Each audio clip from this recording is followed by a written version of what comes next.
Consider This, with host Carol Schrader, is supported in part by Better Business Equipment and by Nebraskans for Public Television.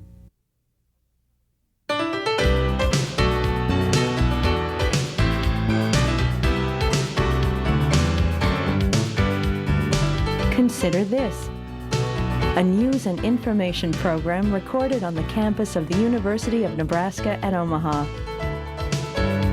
From the Fireside Lounge in the Milo Bale Student Center, here is your host, Carol Schrader.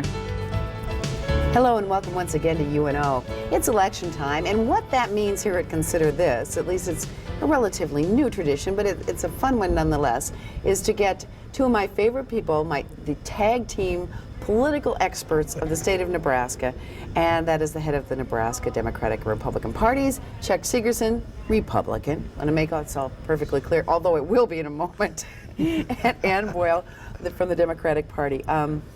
I told you before, this is the crew's favorite show, doing this.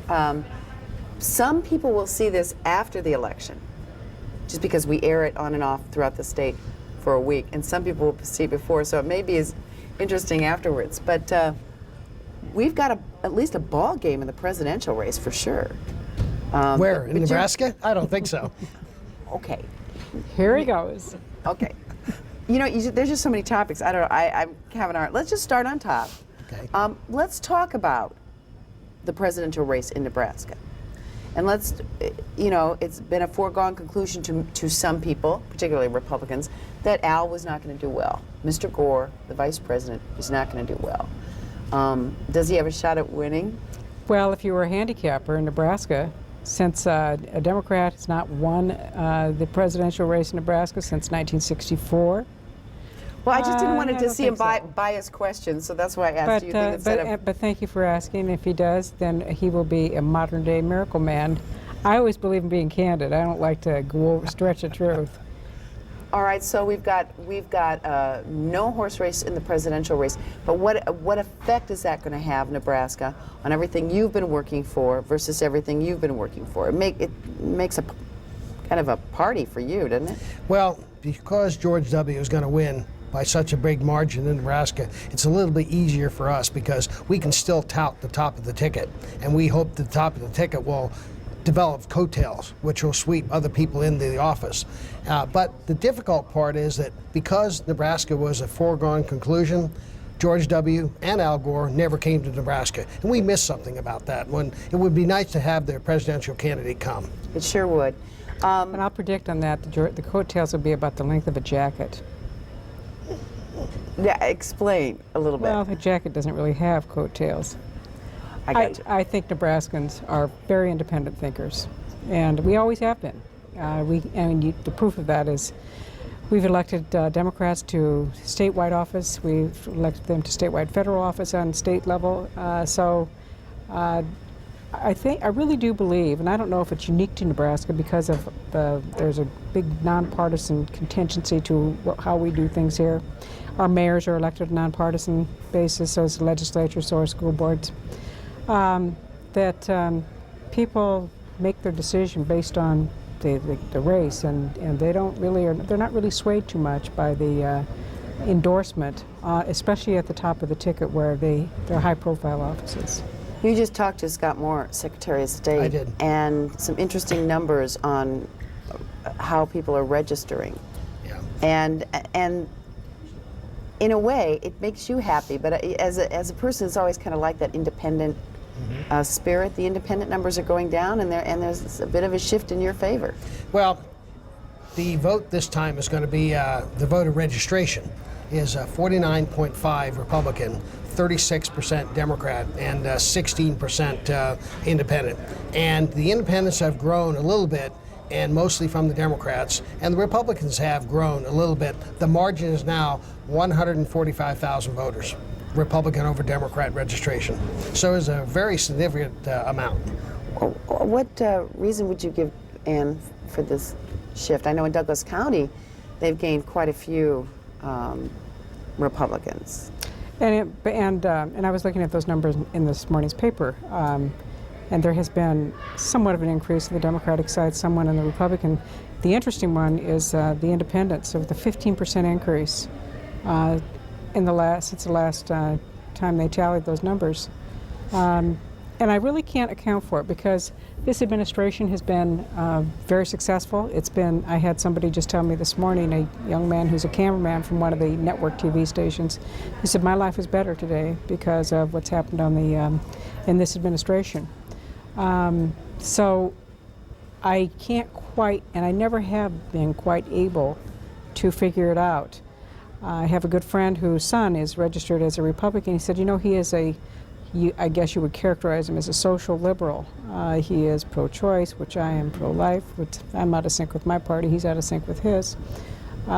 He supports the anti-DOMA effort. But he registered as a Republican. He said, I don't know why.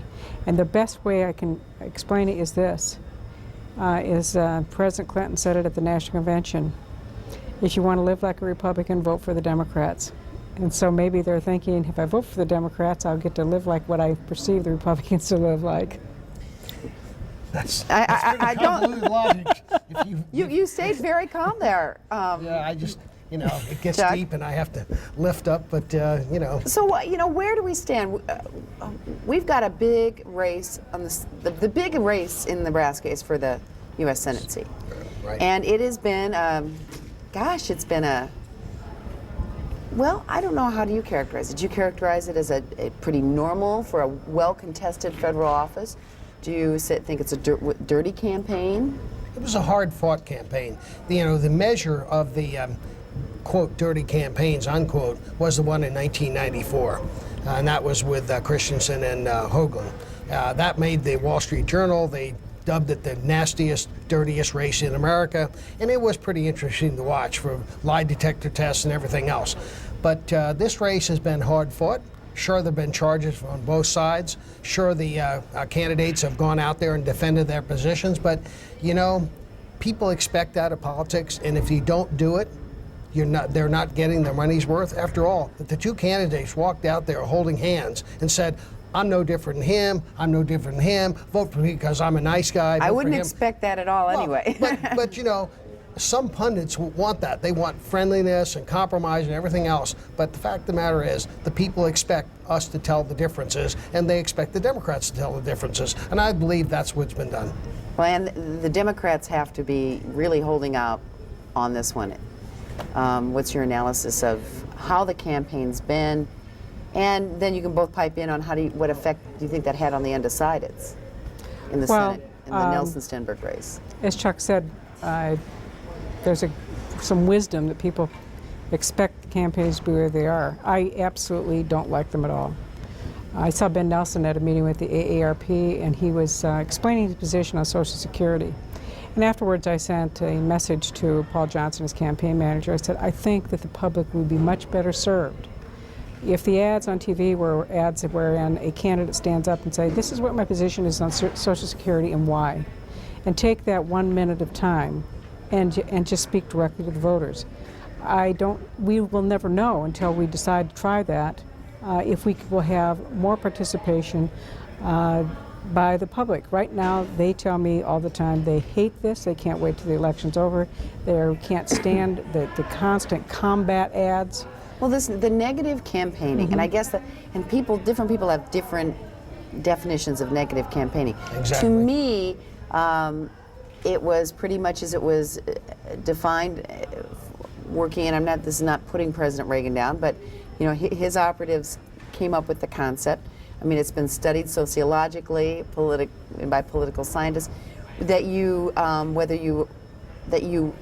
charge that the other candidate has let the people down in some way. In other words, you say just negative things. He raised your taxes, he let the seniors down, and then the other side finds a way to say the same thing in another way. And it was effective, real effective when it first came out, I think, because it was new. Has it lost some of its Have we forgotten something? In 1979, when Reagan was running, we had double-digit inflation, double-digit unemployment, and everything was going wrong with the country. I'm not saying it ain't negative if it's true. Okay. It ain't negative if it's true. And I disagree with Ann. I think that the people are not as angry about the combative nature of politics. What they're angry about is the constant barrage of politics, not just from the candidates, but from the TV and radio. You can't turn on a TV station or a radio station and not have morning to noon to night constant election information. Okay, and I well, think they're worn down. What would you want? I mean, for years working in the media, there were complaints that we didn't, and I worked in a commercial television station, that we didn't give enough coverage to certain races. It's not local, Carol. We have a national now media that usurps a lot the local media. In the old days, we would get our news from the local media, but now we have CNN, we have Fox News, we have all these things, national networks, and a lot of people tune in. And so they get the local stuff, but then they get barraged with the national and the constant analysis of everything. The candidate looks left instead of right, they analyze it all day. If the next candidate looks up instead of down, they analyze the next day, all day long. And I think people are weary of the constant analysis of politics. You know, some people say we should shorten the political season. That might work. I disagree with that idea because I believe that we should have unlimited freedom to have our contests where we want to. But still, I understand the feeling that, because we've been doing this for a year.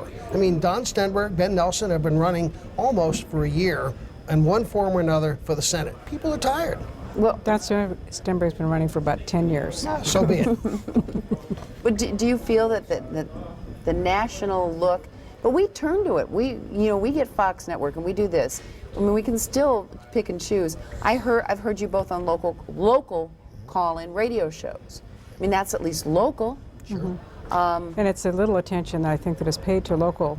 And as you know, your industry has changed as well in that there was a time when there was much more attention, as you were criticized then for not giving enough attention, there was more attention then to local races than there is today. And I think that, the scripted ads and everything else, it has disconnected people from the election process, and it may be one of the reasons that we see less interest and it's harder to get people to go to the polls is because there's no spontaneity. It's all that's a good thing. And I want to get to some specific things that might play in Nebraska and some of the issues. But I want to ask you that. Chuck was here earlier and I was saying, I'm hearing, you said it's down to a science, and I hear that in ads and sound bites and everything, that it's, my ears are perked, or they've been trained to be perked to certain phrases, and I'm hearing them from both W and Al. Sure. I'm hearing the same thing, and I feel a little bit insulted by it. That I'm being manipulated by both sides. But that's because you pay far more attention than the average person. You have to cut through all the clutter and hope you hit a person who just casually watches a particular program, and you have to hit them right that spot with the idea that sinks in and they care about. And that's hard to do, but it's a science. It's not an art anymore, it's a science, because we have our game plan. We think if we execute, we're going to win no matter what they do. They have a game plan, they think they're going to win no matter what we do, and we're both trying to do it. What's happened this time, especially on the national level, the two major parties are hitting the same issues. So it's almost boring somewhat. Education, Social Security. If you ask the average person on the street what the difference is, right now they're hard pressed to tell you, because which is maybe why some of them were undecided for because so it's so long. complicated. Well, I disagree that they're similar. No, but I didn't say it was. I said because it's complicated and people don't understand. Social Security, put it in a lockbox. I mean, I've heard that from both sides on various. But their plans are different. But the plans are different. But the buzzwords. There's another dynamic that goes into what Chuck is saying, and is, as a Nebraskan, it's very frustrating to be frozen out of the process. The candidates are nominated before the election gets to May in Nebraska. We go to the national conventions, we certify practically what we already knew was going to happen, and then, as Chuck mentioned earlier, we are ignored because we are predictable, and so we really have no voice in the selection of the president. They don't care, they don't come here. They do come here to come to a fundraiser or two, and then they are out of here. And I feel like, why, so I understand why some people would say, my vote doesn't make a difference. In that case, does it? Well, they developed vote swapping this election, and it It's been appears to be illegal. Yeah. Right. It's been shut down. All three been sites have been shut Right, down. but I mean, isn't that the ultimate cynicism of trying to have some control in a race that you don't? I mean, there are states on both sides, and where they're not a contest.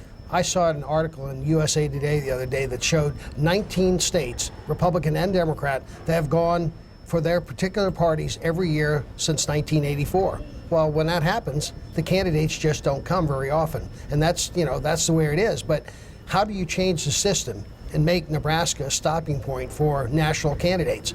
I don't yet have the answer. Maybe Ann does, but I don't. I do.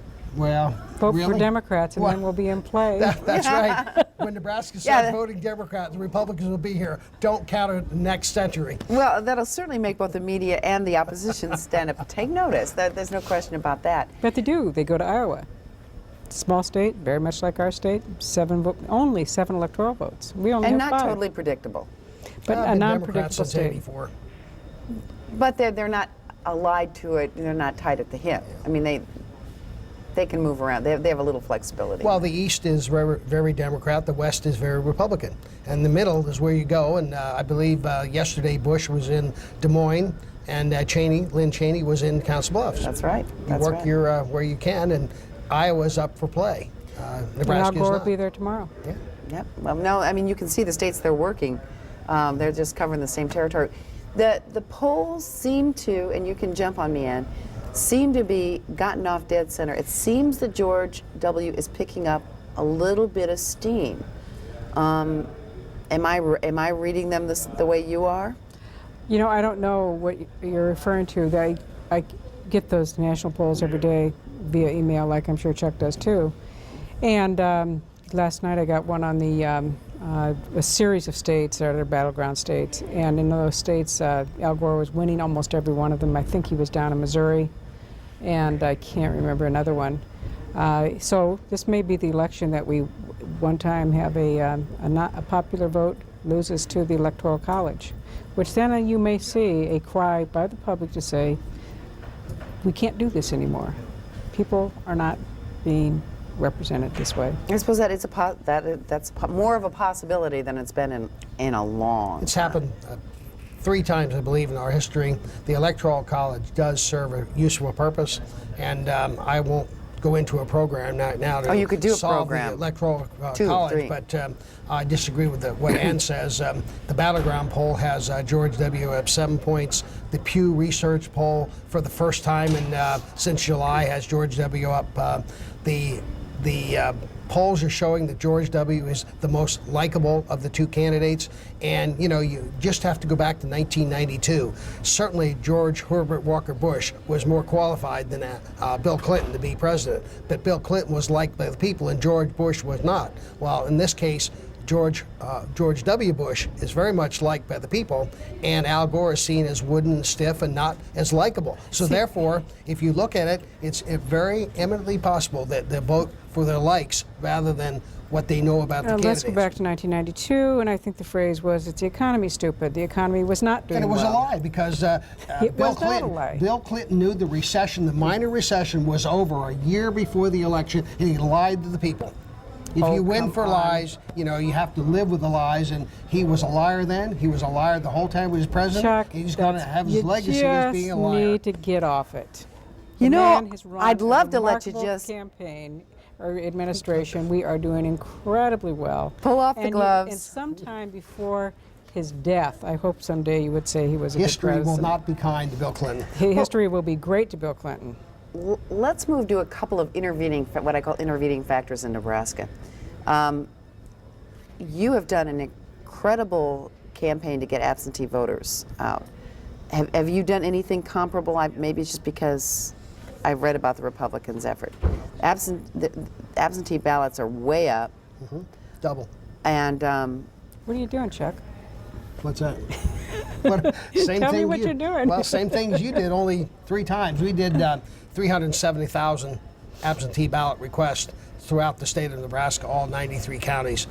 We believe that our Republican vote, we should facilitate getting people to the polls, and I think our efforts have been justified. Scotty Moore says that almost 70,000 people will vote by absentee, and a good portion of those That's will almost be 10%. Republican. It's right, it is 10%. Of what he's predicting, Yep. 760,000? Yeah. And we've not done this in the past, but this year we did. And we did a massive mailing, and been checking in with the election commissioners, and we are, I think, ahead of the Republicans in Douglas County as far as requests for absentee ballots. And I'm not quite sure. I think we're a little bit behind in Lancaster County. Across the state, I'm not sure what the numbers are. We've never done it before, so I think it is going to play to our favor as something that is fairly new to us, and they've been doing it for a while, so their numbers are pretty well set. We have 3 congressional district races that don't appear to be contested for the Republicans. Shelley Keel has made a really good effort. I mean, I've seen her firsthand as opposed to I haven't been in the 1st and the 3rd congressional districts, but I mean, we've at least had Democrats that were out there really working it, really trying to keep the process alive. But there are some other things going on in the state. There's the Defense of Marriage Amendment. There's term limits. Amendment 3, That's true.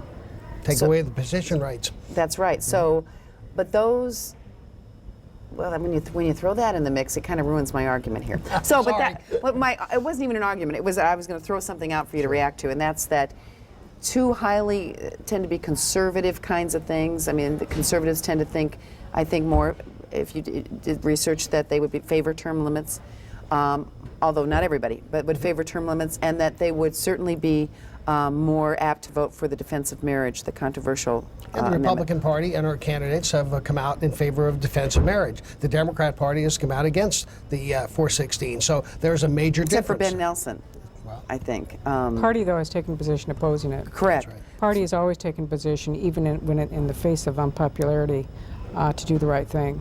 And so we are opposing it, and I am proud of our position we've taken. Yeah.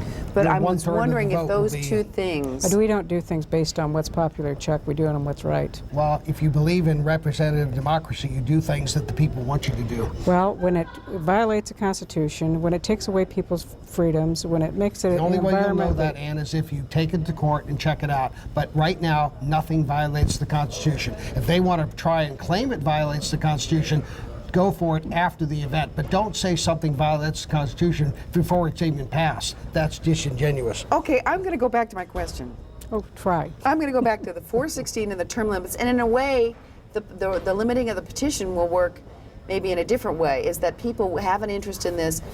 We voted for term limits 3 times before, but there were constitutional problems all 3 times. The Defense of Marriage Amendment seems to, right or wrong, seems to have a momentum of its own. It's at the last check, about 6 out of 10 plan to vote in favor of it.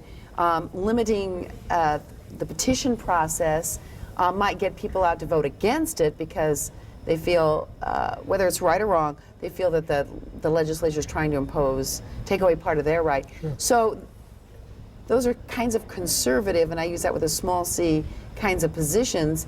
So will that help you, or did you feel you already had a made shape? Let me first say that Republican office holders are for term limits until they get into office. Like Lee Terry, who as a number of people made that a I have pledge, interviewed, said he was for it, and then he got there and said, "Oh, I think I probably not right." Shelley Keel beat that to death, and he's going to get 35%. So as go Doug for B. it. Ryder, who has been in office, I think this is his 11th but office holders term. generally favor term limits, just as a general rule, Republican or Democrat. When they're running. I mean, they don't favor term limits once they get in office. Once they get there, but they are disingenuous. Doug B. Ryder's been in office for 11 terms, and he's for term limits. He'll break for everyone else. 75% this time, but Alan Jacobson will Well, get then be truthful. 25. Be honest. Quit playing the game with the people. But do you think the term limits issue does?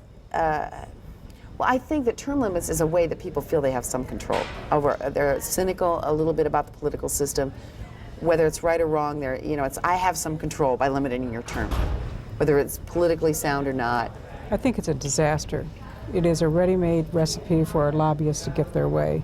Because just an office I hold, Public Service Commission, it is one that there are lobbyists in our office every week representing the telecommunications industry.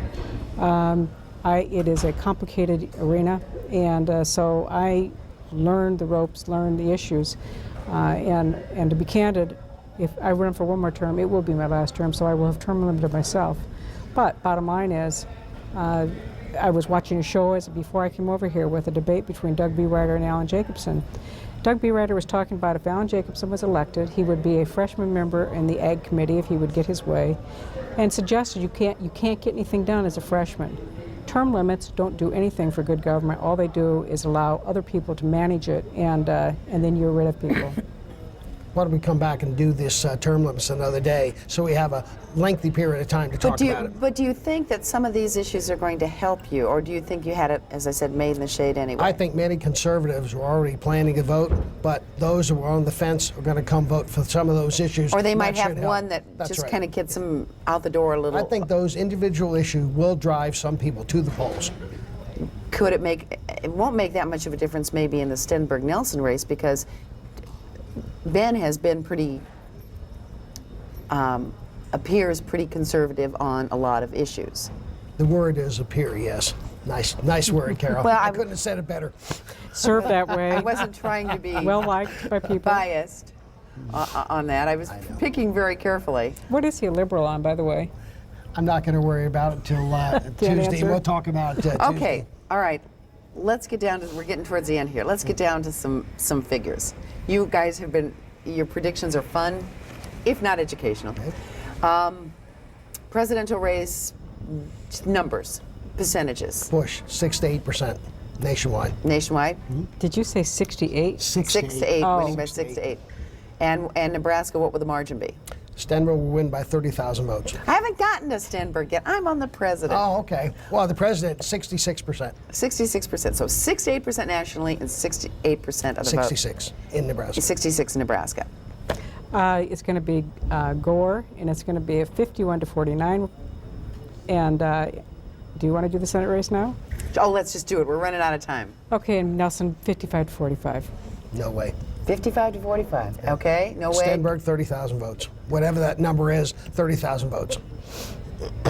You know, I wish You I wanna- could, wanna I co- wish try I the could just congressional? get you guys to disagree on something. All right, just for fun. We've got about 30 seconds. Congressional. All three Republican. Oh, Landslides. really? Landslides. Oh, landslides.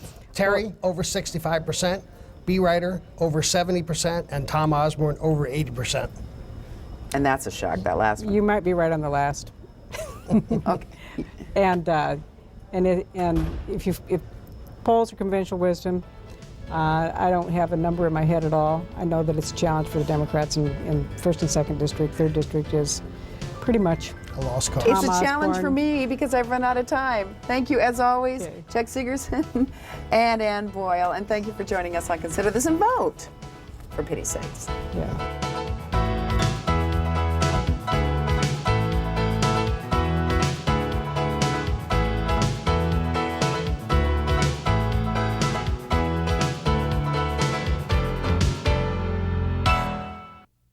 Consider This with host Carol Schrader is supported in part by Better Business Equipment and by Nebraskans for Public Television.